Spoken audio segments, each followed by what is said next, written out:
Hello everyone, today I'm going to make yam cake. The Malays call this Kuih Talam Keladi. This is originally a Chinese dish but I think loved by many people, and I loved it so much that I learned to make it, and I've made it many times. And I'll tell you, once you make this, make it in a casserole pot with a cover if possible, because you can't possibly finish everything in a day unless you're having a function. Then something like this with a cover would be nice. Okay, otherwise you can make it inside the metal trays, rectangular or circular, whatever you like. And if you're storing it in the fridge, after cutting out some pieces, put a cling wrap or foil around it. What we have here for a container this size, everything depends on the size of your container. This is 10 inch by 10 inch and 2 inch in depth. I've taken 1 packet of rice flour and the 3 Elephant brand. Okay, hari ni aunty nak buat kuih talam keladi ya. Ini originally resepi orang Cina, orang Nyonya, tapi aunty suka ni sangat-sangat, dan saya rasa semua bangsa pun suka ni, dan boleh didapati di kedai-kedai. Dia orang akan potong macam bentuk diamond, ada kuah dia di atas, ada topping dia sekali kan.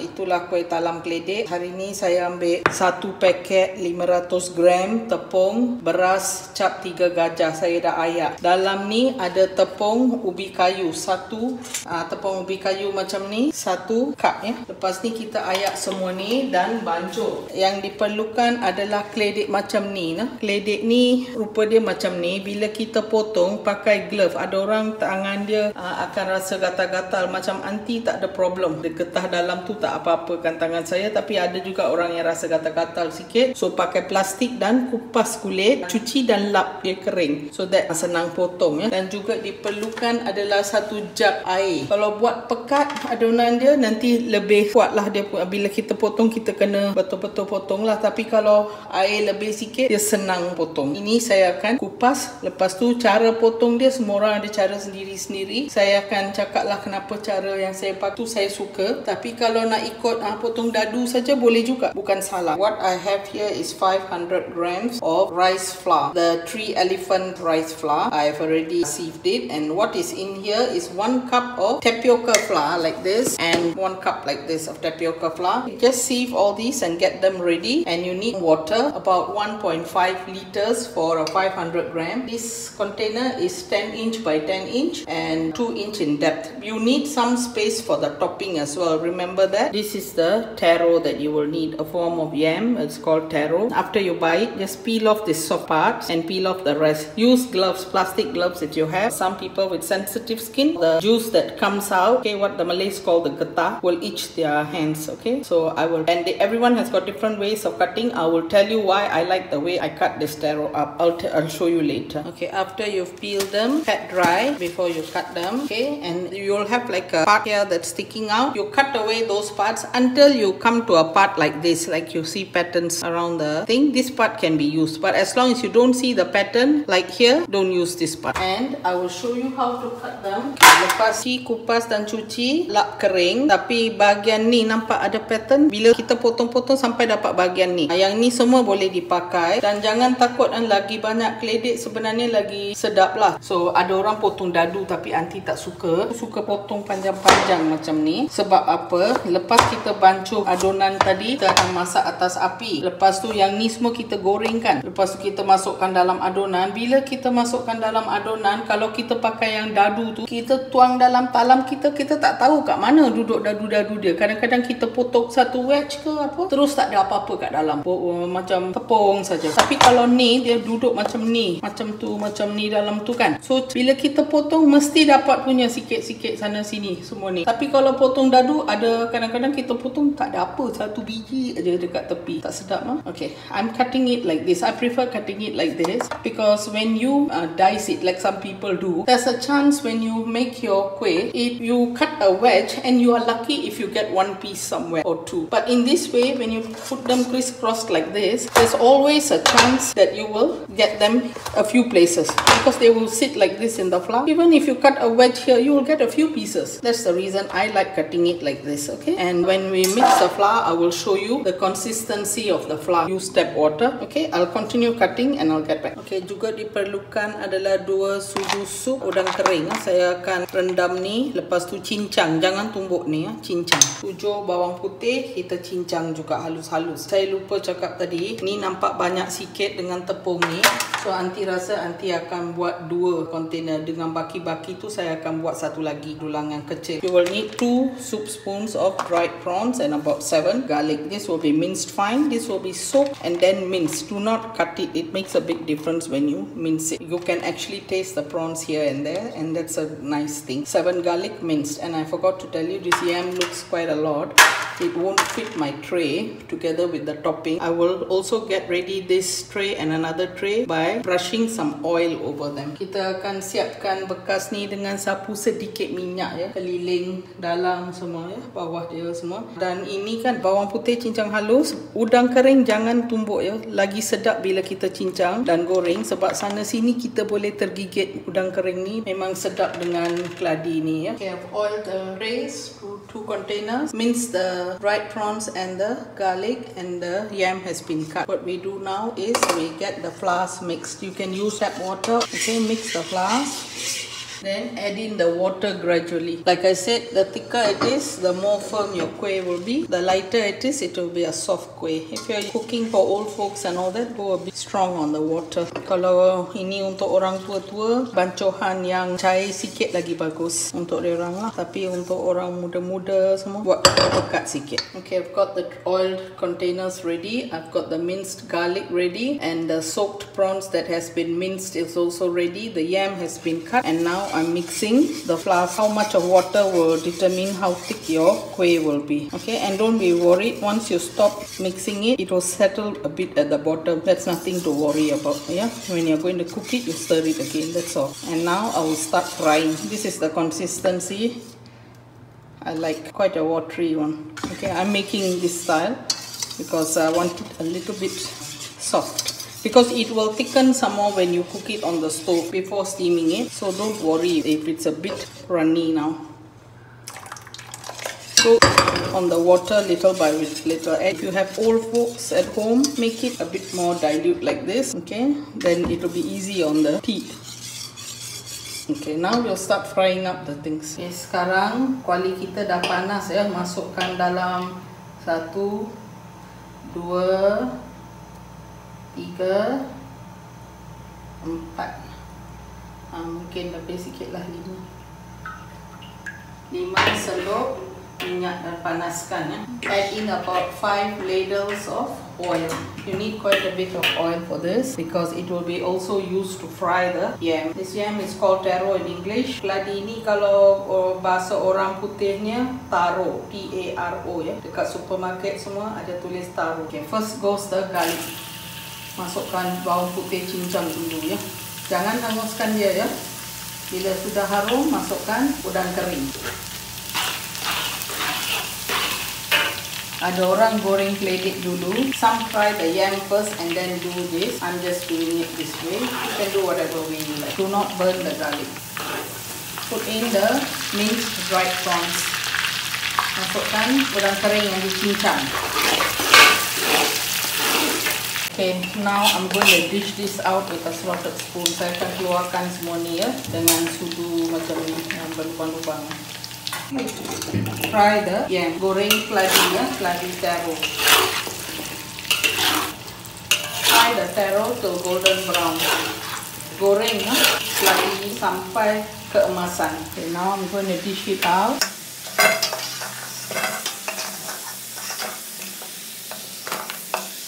The oil ya. Saya sudah keluarkan dan simpan minyak dia ya.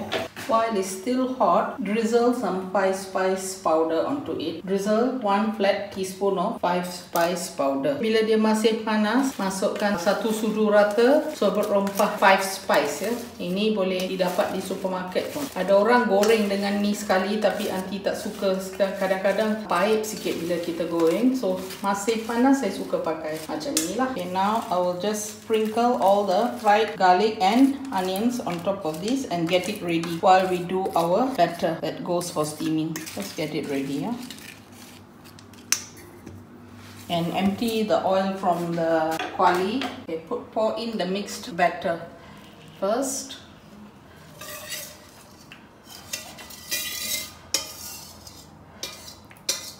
I'm going to use a little bit more water. Curahkan bancuhan tadi ya, minyak tu kita dah keluarkan. remove the oil that was in the kuali earlier and keep it aside. I'm going to add a bit more water. I've added in the mixture and added a bit more water into my pot earlier and poured it in here. Okay, and now keep stirring. Okay, saya dah masukkan bancuhan tadi dalam kuali ni ya. Buang minyak semua yang tadi. Lepas tu masukkan bancuhan, baru on api dan kacau selalu ya. Kalau tak dia akan bergental. Constantly stir this in medium to low heat. Kacau selalu ya dalam api sederhana kecil. Kalau tak dia akan bergental.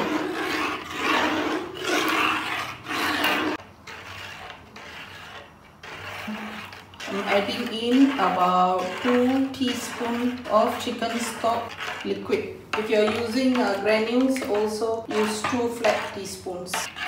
Masukkan stok ayam ya. 2 sudu kecil. Kalau pakai granule ataupun yang cair, 2 sudu kecil juga. Lepas tu masukkan garam kemudian ya. Kita rasa-rasa dulu sebab udang kering pun ada garam. Semua ada garam kan, kita rasa dulu sebelum kita off api.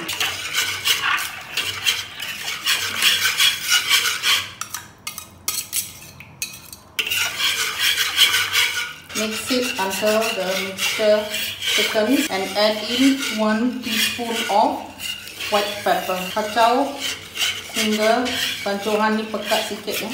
Dan masukkan 1 sudu kecil penuh lada sula.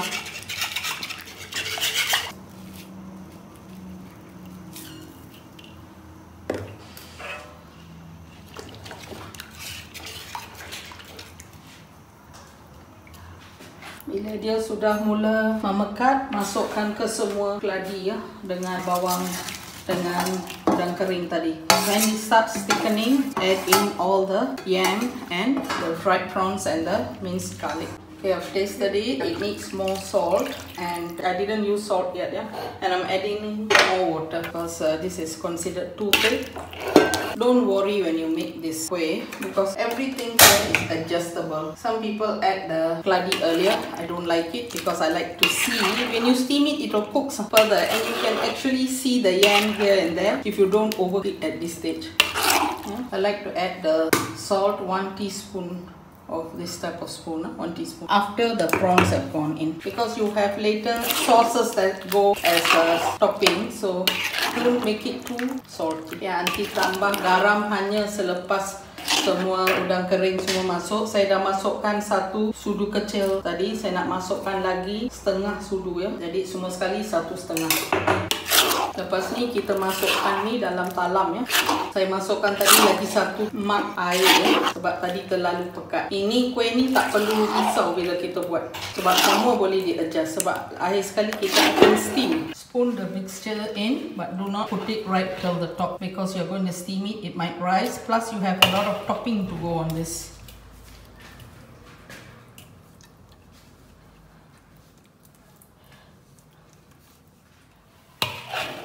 Okay, now I'm going to fry about 10 shallots. Okay, the oil is a lot, but we can use this oil for the black sweet sauce, and the other oil we can actually use a bit for the chili sauce that goes with the yam cake.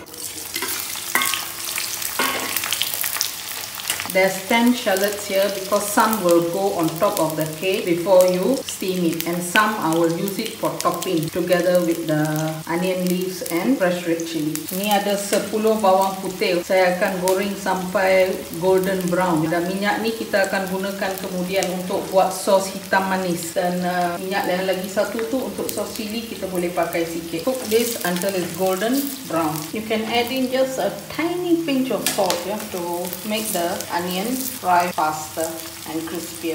Boleh masukkan sedikit garam, secubit kecil saja sebab kita nak kemanisan bawang kecil ni. Tambah garam untuk dapatkan crispy sikit. Itu saja. Okay, saya sudah kurangkan api. Saya keluarkan ni 2 kali ya. Satu untuk taburan lepas steam, satu lagi untuk sebelum kita steam.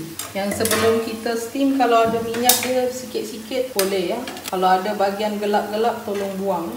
I'm going to take out in 2 portions. One is to put on top after steaming and 1 portion before steaming. And the before steaming, it's good to have some of this oil inside. Any burnt parts, remove it before you put it on the kuih. Okay, this oil can be preserved for making the sweet black sauce. Okay, the remainder onion oil, just spoon over a little bit all over. Baki-baki minyak bawang, kita curah sikit saja, jangan banyak-banyak. Ini akan memberi rasa yang sedap. Okay, after this, we steam this for about 45 minutes. Then use a lidi and press and see. If it's nice and soft and it goes in easily and comes out without any flour, that means it's done. Then you have to thoroughly cool it before the next process. And meanwhile, we can do the 2 sauces and the topping. Okay, lepas ni kita kukus untuk 45 minit. Lepas tu kita ambil lidi. Sate tu kita cucuk-cucuk lah. Kalau tak ada apa-apa yang keluar, dia smooth saja, maksudnya sudah lah. Tapi kalau rasa macam ada lagi yang terkeluar-keluar lekat-lekat dekat lidi, kita steam lagi ya, kukus lagi. Okay, tadi minyak bawang semua dah masuk dalam dan kita boleh start steaming ya. Okay, now we are going to make the chili sauce. I'm just going to show you. I'm using a bit of the garlic and prawn fried oil, about 3 tablespoons.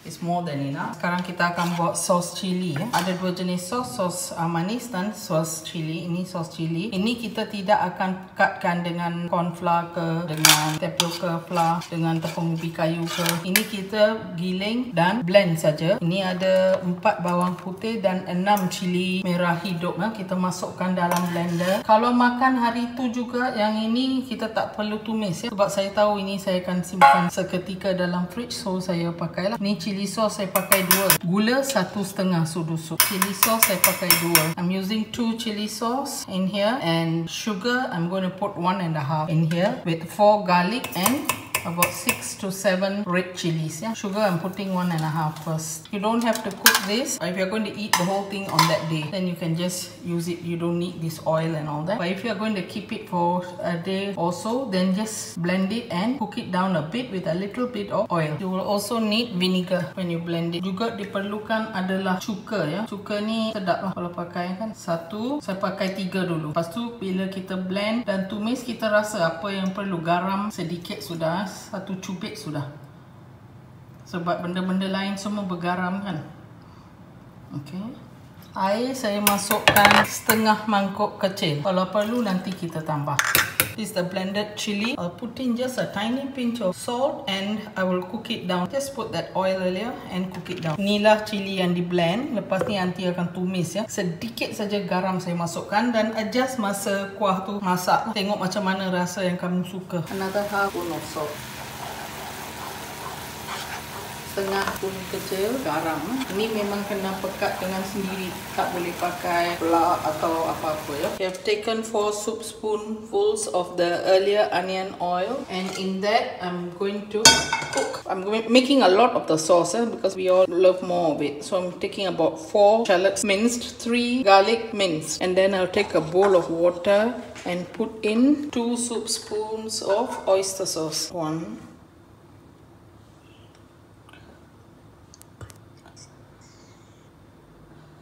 2 soup spoons of oyster sauce. This is the thick caramel soy sauce. Oops, I'm using all of it. There's about 1 big soup spoonful. Okay, I'm putting 4 soup spoons of sugar. This is a sweet bean sauce that is black in color. It is not the black bean sauce. Don't get mistaken. So I'm putting about 4 now. It has to be sweet. Then take 1 soup spoon of tapioca flour. This in a half a bowl of water. Okay, and mix it. And you will also need this bean paste. I'm putting in the bean paste. Tauchu 2.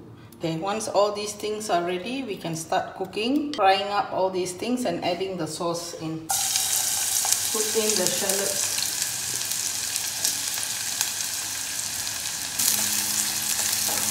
The garlic has gone in, and now I'm putting in the mixture.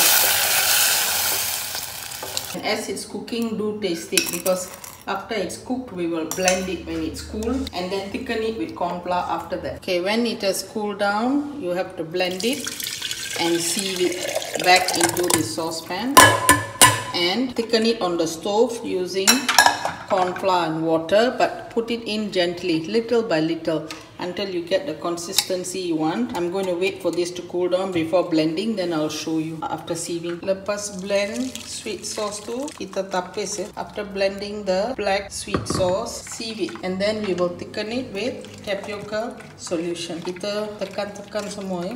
Masukkan pancuran tepung kanji ni pelan-pelan, jangan sekaligus masuk ya. Topping.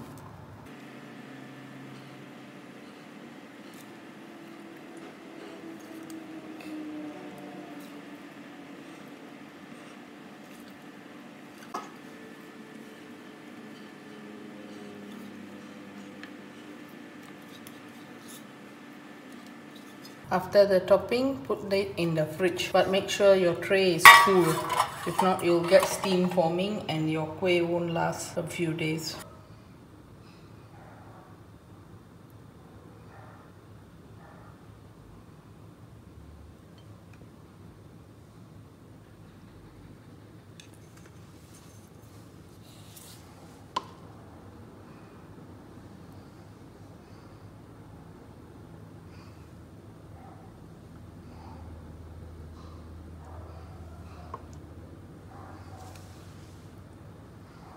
This is one of my favorite Chinese food, so I hope you all try this and enjoy. Bye bye. Don't forget to like, subscribe and share my recipes.